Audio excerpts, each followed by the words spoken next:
Hi. So there's been a lot of division, there's been a lot of confusion, and I wanted to really set the record straight. The Lights for Liberty movement is something that came together that was so amazing because of the number of cities, locations across the world that participated.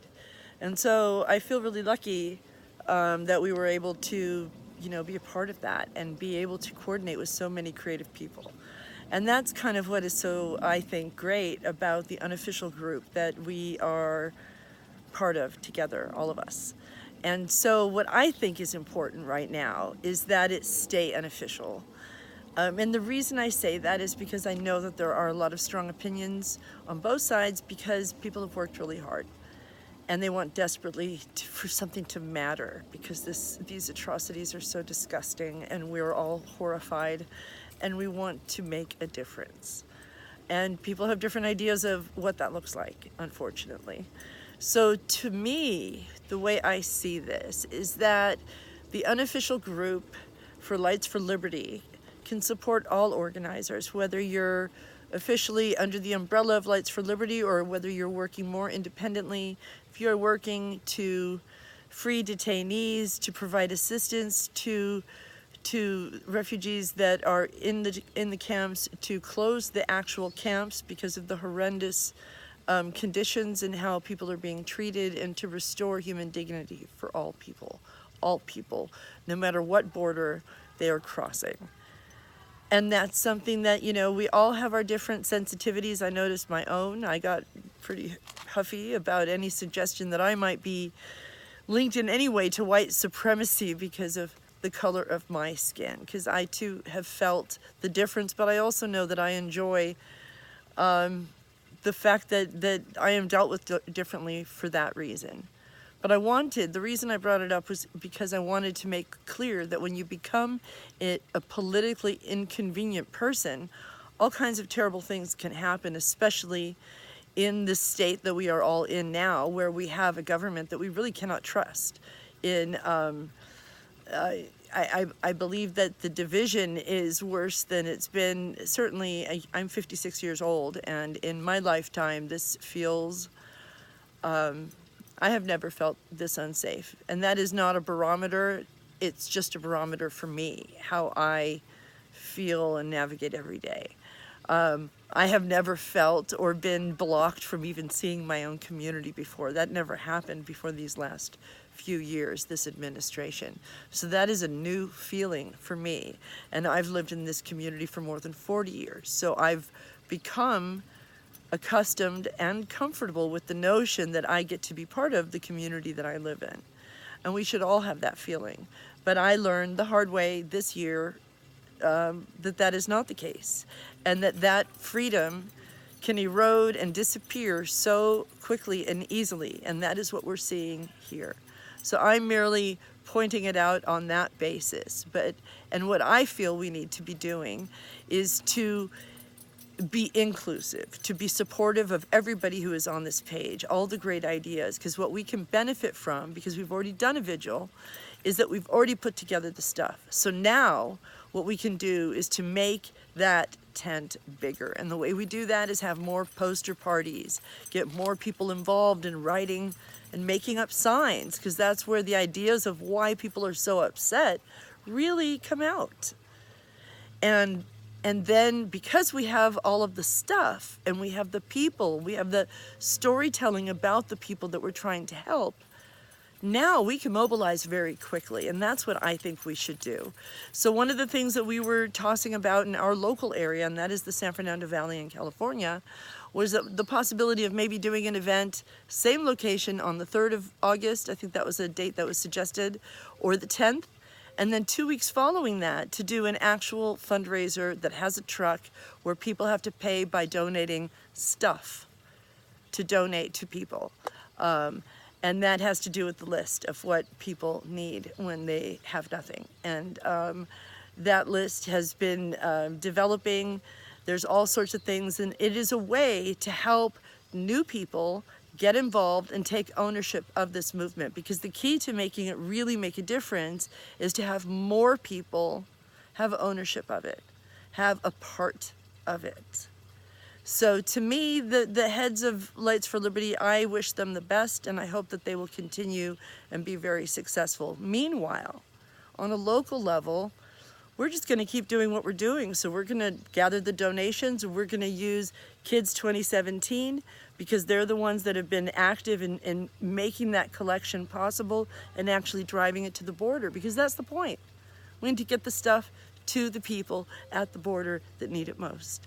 And when it comes to lists of people that can donate their time, their assistance, their advocacy, those are really important things, and we need to broaden that tent. We need to be inclusive.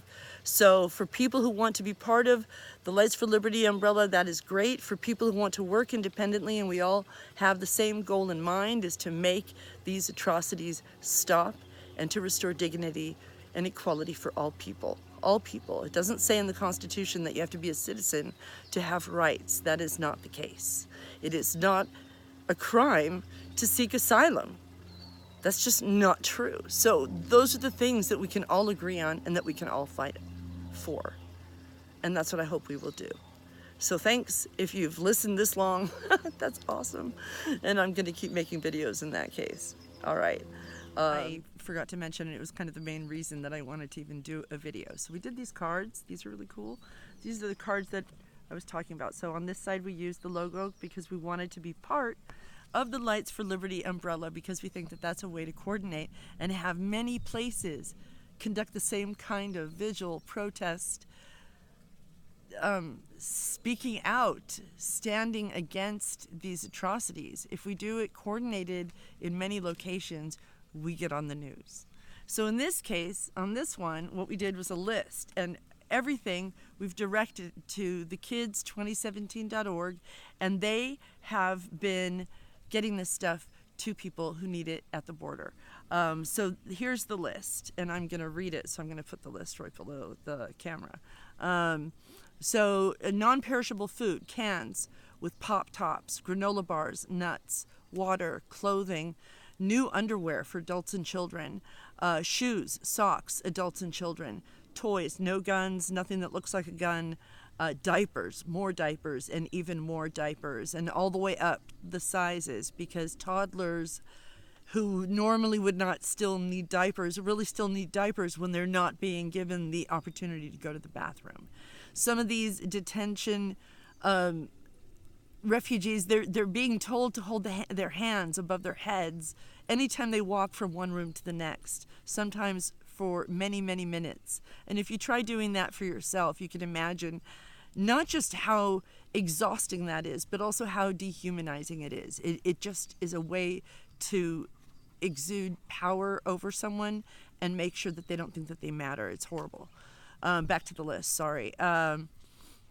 Diapers, baby wipes, formula, women's hygiene items, really important. They are charging $11 and $12 for a tampon.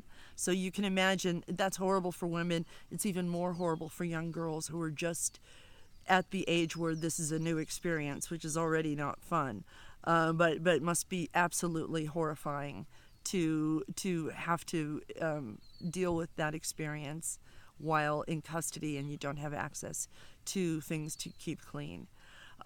Shampoo, conditioner, combs, brushes, all the things that you need to, tweezers, things that you need to take care of personal hygiene. Soap, lotion, deodorant, chapstick, razors, heavy-duty, lawn-sized trash bags so people can carry belongings. Backpacks, really important. Blankets, really important. Tents, really important, because these are people that have lost everything and they need a start. My parents came, to Ellis Island. My dad had, something like $60 on him. Now that was obviously in the 50s and a very long time ago, but it's still, he had the right to have a start. And people reached out and gave him assistance because of his heritage. Swedish groups were helpful to new Swedish immigrants. And that needs to be the case now, that we need to look out for new people. We need to help protect them, help them know what their rights are so that they don't inadvertently sign their lives or their children's lives away without realizing. so that they don't admit to something that they didn't do, that would be carried with them for a very long time and criminalize their actions that weren't criminal. That's why this matters so much. So again, this particular list we are coordinating with, so we're going to do a fundraiser, we're going to have a truck, and the truck is going to leave, and the people that are driving it are going to be the kids2017.org. So that way we can keep clean. We can make sure that people understand that our fundraising is not for anyone and not for anything except for exactly what is needed. Everything else is donated. Everybody else's time is donated. Everything else that we do, the pizzas we order to get people just to eat while we're all working, because that helps people show up. Again, all of that is just donated because we are not using a single dollar for anything except for things that actually help actual people in need, real need.